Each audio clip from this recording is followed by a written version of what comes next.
process is over for the Philadelphia 76ers.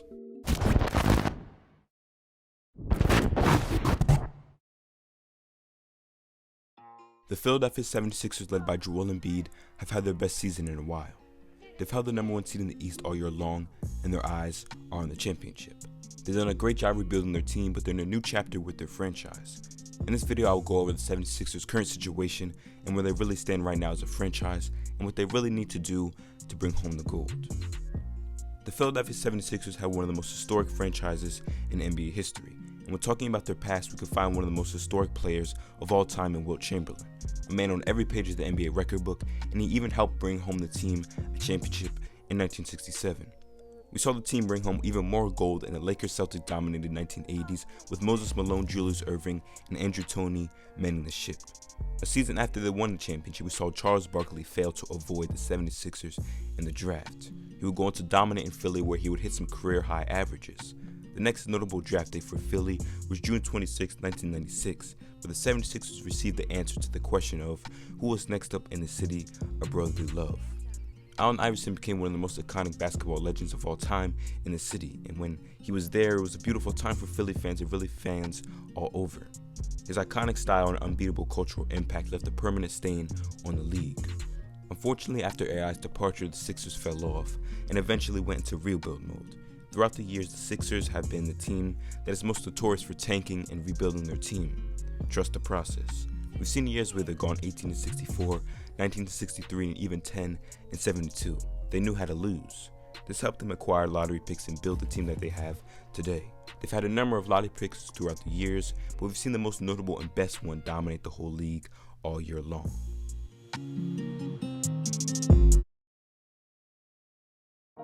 Joel Embiid, drafted 3rd overall out of Kansas, has been the key to the process.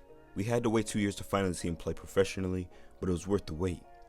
Joel Embiid is one of those players who started playing basketball at a pretty old age, at least compared to others. He started when he was 15 years old, when most guys had already been through every AAU tournament you could think of.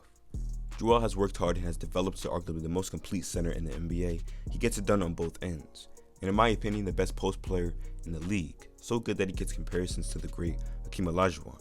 The scary thing about Embiid is his combination of brute power and feathery touch. In his 280-pound frame, he could bulldoze through centers and make 7-footers look like featherweights. When he takes position and decides where he wants to go, no player can stop him from getting to where he wants to go. Along with his strength at 7 feet tall, he also has amazing footwork and touch around the basket. This year, his scoring has been extremely versatile, and he's improved in jump shooting from mid-range and from 3. He can also handle the ball very well, and this just makes him unfair. With his career year scoring the basketball in terms of volume and efficiency, Joel has demanded so many double teams and triple teams even this season. Any star in the league who's going to see multiple bodies in possession needs to know how to read the defense and make the right decision every single time. Making timely decisions is vital for a star, and failing to do so can result in the whole team collapsing without their captain manning the ship. This used to be Embiid's biggest struggle, but as he's improved as a scorer, he's also improved as a decision maker and overall playmaker, and he can really navigate through those double teams. And with Philly's new acquired shooters, the big man's ability to get the ball to them when they're open has been huge for the 76ers all season.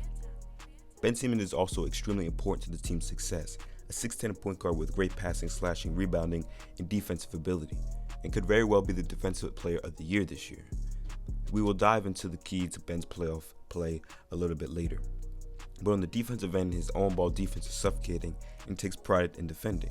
He can shoot the gaps very well, as one of the best at getting deflections in the half court.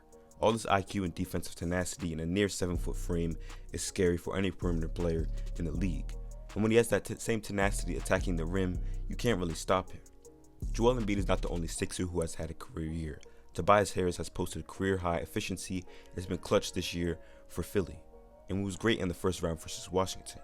And role players like Danny Green, Seth Curry, Tyrese Maxey, Matisse Thybulle, and Dwight Howard have been huge for the first-seeded team, and will continue to be throughout the postseason. It's fair to say that the Sixers have completed the process and are in the next chapter of their franchise. The Philadelphia 76ers are a very storied franchise. They go back to the 50s with players like Dolph Schayes when the Sixers were still in Syracuse, a great scorer and rebounder, 12-time All-Star and NBA champion.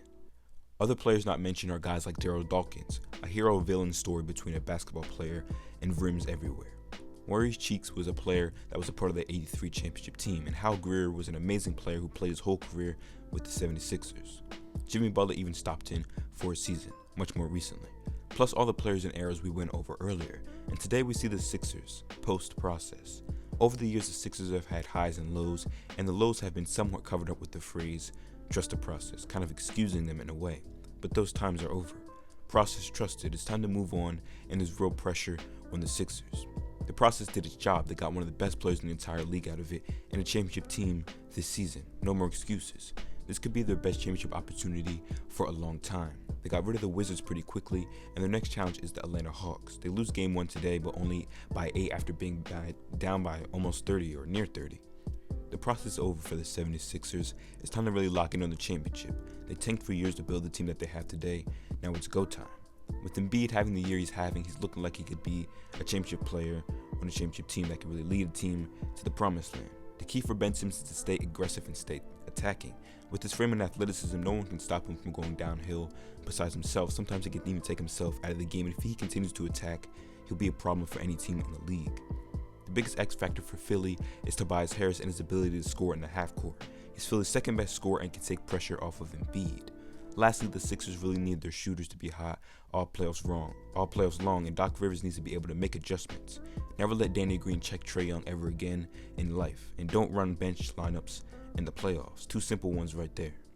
The process was fun and it worked, but now the franchise has real expectations, and this could be their best shot at championship in a very long time.